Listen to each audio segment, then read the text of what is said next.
नमस्कार दोस्तों, आज का जो हमारा टॉपिक है वो है इलेक्ट्रोपैथी प्रिंसिपल या फिर उसके अंडर आने वाले सूर्य ऊर्जा संचालन और आदिशक्ति के बारे में, जिसे हम अंग्रेजी में सर्कुलेशन ऑफ सोलर एनर्जी और ओल्ड फोर्स भी कहते हैं।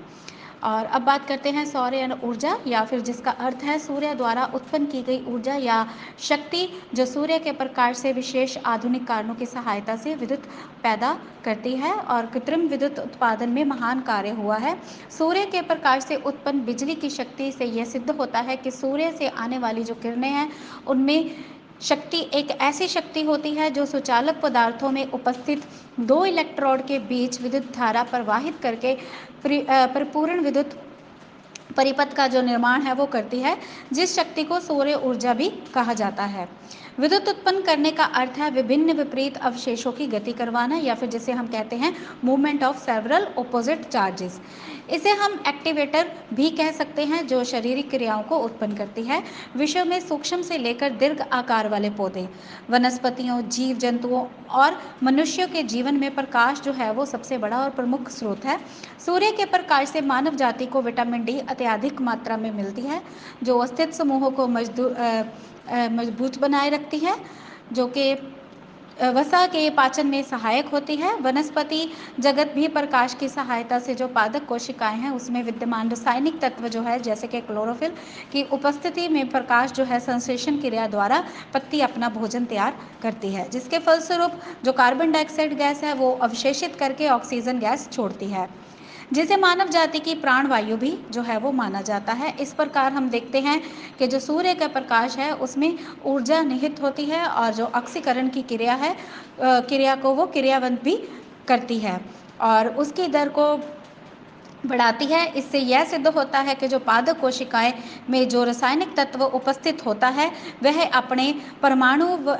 अवस्था यानी कि इलेक्ट्रॉन ग्रहण करके या फिर निष्कासित करके उसमें होने होकर कोशिका से प्रकृति और प्रकृति से कोशिका में पुनः पहुंचकर दोनों की दिशा स्थिति जो है उसे सामान्य उत्पन्न करती है। इस गति को इस गति को विशिष्ट अवस्था में पदार्थ यानी कि movement of matter in specific state भी कहते हैं और इसी स्पेसिफिक स्टेट को प्लाज्मा स्टेट या फिर पदार्थ की जो कृषि स्थिति है यानी कि क्लासिकल स्टेट ऑफ मैटर है वो कहते हैं, जो ऊर्जा या फिर प्रकाश का जो प्रमुख स्रोत है वो है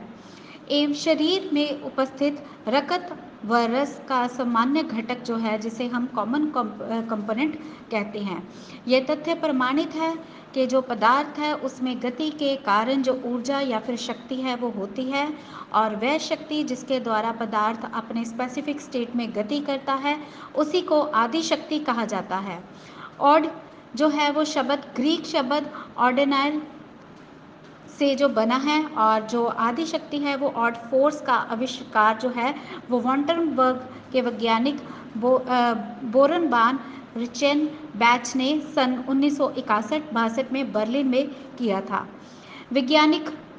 रिचन बैच ने अपनी खोजों के आधार पर बताया कि चुंबक, विद्युत ऊष्मा और प्रकाश और ध्वनि आपस में एक ही फोर्स यानी कि जो शक्ति है उसमें संबंधित है, जिसे कि जीवन शक्ति या फिर फोर्स ऑफ लाइफ भी कहते हैं। इसका पूर्ण विवरण सन 1945 में प्रकाशित एनस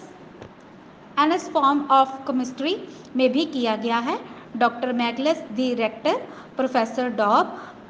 के अनुसार जो क्रिस्टल है या फिर मैग्नेट या चुंबक फिंगर टिप रासायनिक क्रियाओं के द्वारा जो है वो प्रमाणित होते हैं तथा फ्रिक्शन यानी कि साउंड फ्रिक्शन यानी कि घर्षण और साउंड और हीट धातुओं का जो है वो मसाज एमा फर्श बॉडीज ऑड के साथ जो है वो चार्ज होती हैं और ऑडिक रेडिएशन यानी कि विकिरण या फिर ऑडिक लाइट या फिर प्रकाश जो है वो कहलाती हैं। इसी तथ्य के आधार पर जो इटली के बालोगना निवासी डॉक्टर काउंट सीजर मैटिक के द्वारा जो है कुछ प्रमुख वनस्पतियों से औषधियाँ जो हैं वो तैयार करके उन्हें जो है विधि के द्वारा खास विधि के द्वारा प्राप्त किया जा सकता है। जिसमें के विद्यमान औषधीय शक्ति की ऑड फोर्स जो है वो कहा जाता है। और सन 1865 ईस्वी में इलेक्ट्रोहोमोपैथी का जो वो आविष्कार है वो किया था। और इलेक्ट्रोहोमोपैथी औषधियों के प्रयोग के उपरांत सीधे प्लाज्मा में विद्यमान आयनों पर अपना प्रभाव डालती है, जो कि प्रकाश का प्रमुख गुण या फिर स्रोत है। क्योंकि प्रकाश में जो ऊर्जा निहित होती है वह स्पेसिफिकली एनएस में ऑड फोर्स के रूप में विद्यमान है, जिसका प्रभाव सीधे तंत्रिका पर होता है और शारीरिक क्रिया उत्पन्न यानी कि फिजियोलॉजिकल जो एक्टिविटीज़ हैं वो उत्पन्न होती हैं, जो कि मानव जाति को हर प्रकार से आरोग्य बनाने में सक्षम है, जिससे कैंसर, क्षय, कोढ़ इत्यादि जटिल से जटिल रोग पूर्ण रूप से भी जो है वो ठीक किया जा सकता है।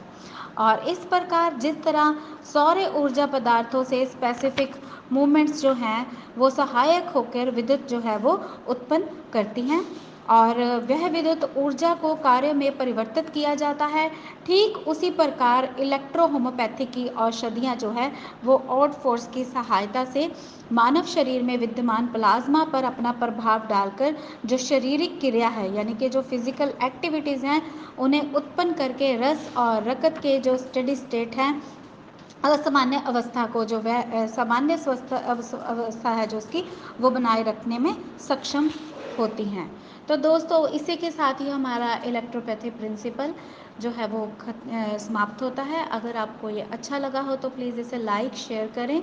और इससे और हमारे चैनल को सब्सक्राइब ज़रूर